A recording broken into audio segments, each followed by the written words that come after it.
မင်္ဂလာပါရှင်လိုက်စာ TV ရဲ့ဗမာတိုင်းရင်းသားဘာသာအစီအစဉ်ကနေကြိုဆိုပါရရှင်ဧပြီ17ရက်နေ့ညနောက်ဆုံးရရှိထားတဲ့သတင်းတွေကိုကျမအင်္ဂမန်ဂျေလာကနေပြီးတော့တင်ဆက်ပေးပါမယ်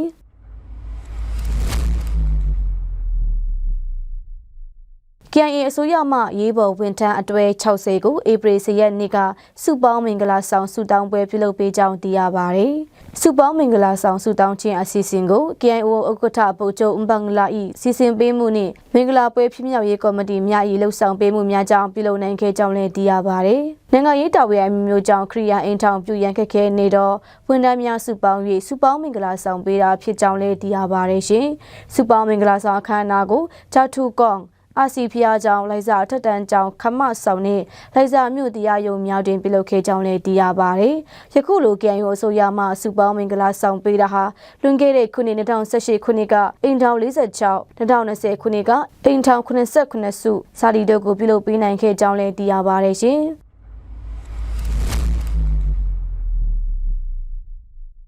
ဝိုင်းမော်မိုင်းနာကြီးရွာမှန်ပြတောင်ရှိ KIA တပ်ဘက်ကိုစစ်ကောင်စီတပ်ကဧပြီ10ရက်နေ့မှာစတင်၍တိုက်ခိုက်မှုများပြုလုပ်နေကြောင်းသိရပါတယ်။စစ်ကောင်စီဘက်ကတိုက်ခိုက်မှုကို KIA တပ်များကတုံ့ပြန်တိုက်ခိုက်မှုကြောင့်စစ်ပွဲဖြစ်ပွားနေတာဖြစ်ပြီးစစ်ကောင်စီတပ်ဖွဲ့ကတာလောကြီးရွာရှိဂိုရခါရက်ကွက်ဘက်ကိုလေရင်ဖြင့်ပုံများပစ်ခတ်မှုပြုလုပ်ခဲ့ကြောင်းလည်းသိရပါတယ်။ဝိုင်းမော်နှင့်ဗမော်စစ်မေပြန်ဘက်တွင်စစ်ကောင်စီတပ်ဖွဲ့များကဒရုန်းလေရင်များကိုအဓိကထားအသုံးပြုပြီးတိုက်ခိုက်နေကြောင်းနှင့် KIAပေါင်းတပ်များရဲ့စခန်းဘက်ကိုထိုးစစ်ဆင်တိုက်ခိုက်လာတာကြောင့်ဆက်လက်စစ်ပွဲပြင်းထန်နေပါတယ်။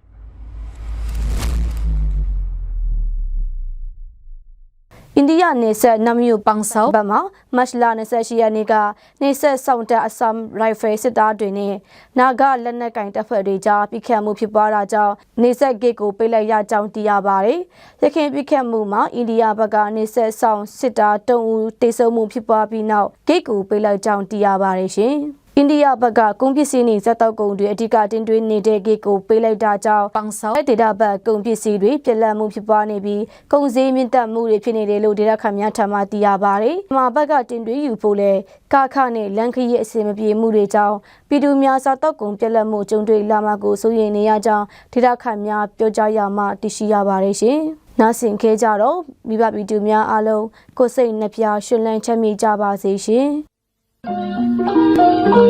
။